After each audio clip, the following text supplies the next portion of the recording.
Unlike us humans, there is something that loves freezing cold, dark days. Rhubarb, once the butt of musical jokes, but now very cool. West Yorkshire is officially known as the Rhubarb Triangle. Did you know also that 2/3 of the world's rhubarb is produced here?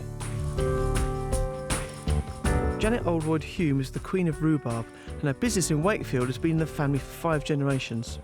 Her great-grandfather started the business in 1921, and rhubarb has been in her blood ever since. Her son Lindsay and husband Neil work with her to produce over 1,000 tonnes of rhubarb every year. Why is Yorkshire famed for its rhubarb growing? The soil, the climate, nestled at the side of the Pennines, we're in a frost pocket.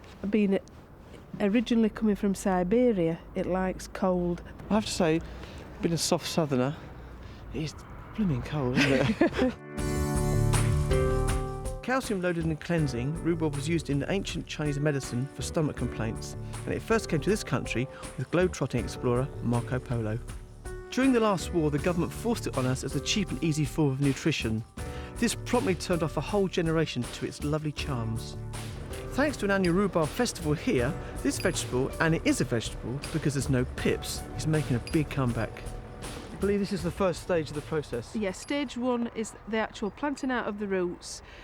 These are Queen Victoria roots, which we'll be using for forcing in 2 years' time. And finally, when they're ready, they're brought in here, and this is the forcing shed. So I need one of these. I need to go in.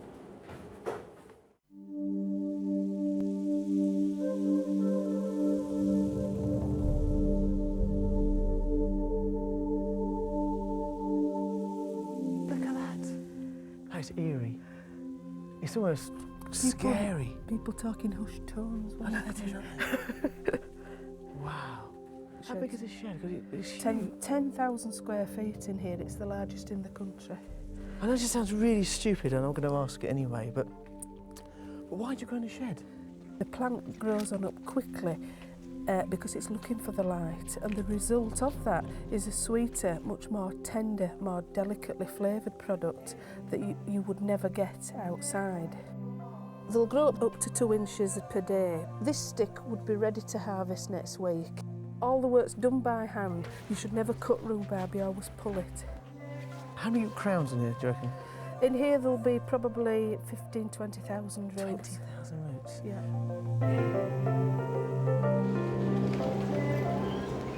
So this is the grading room, Phil. Right. Here the rhubarb has just come in from the forcing shed, and the girls are grading it out into 3 different categories.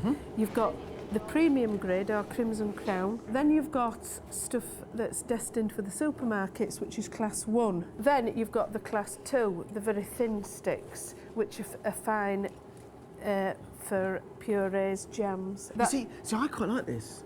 As a chef, and we use the big chunky stuff, but I think if you're actually poaching something, it's quite nice to have a perfect little piece of rhubarb like that. I'm gonna keep well my vegetables, cart off and sell my vegetables. I love you most of all, my favourite vegetable.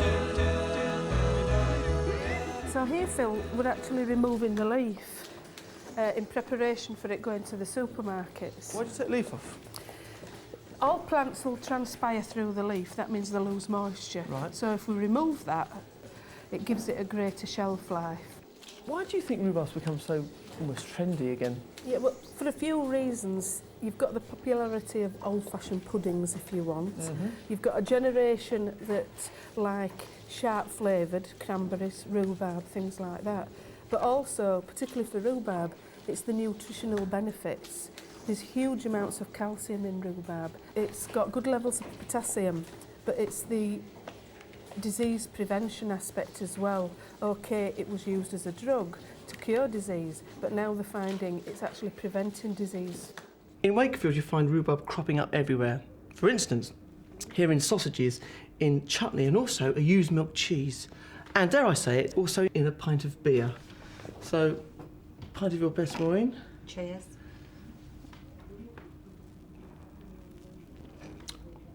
Gosh, that's good. So, good health, quite literally.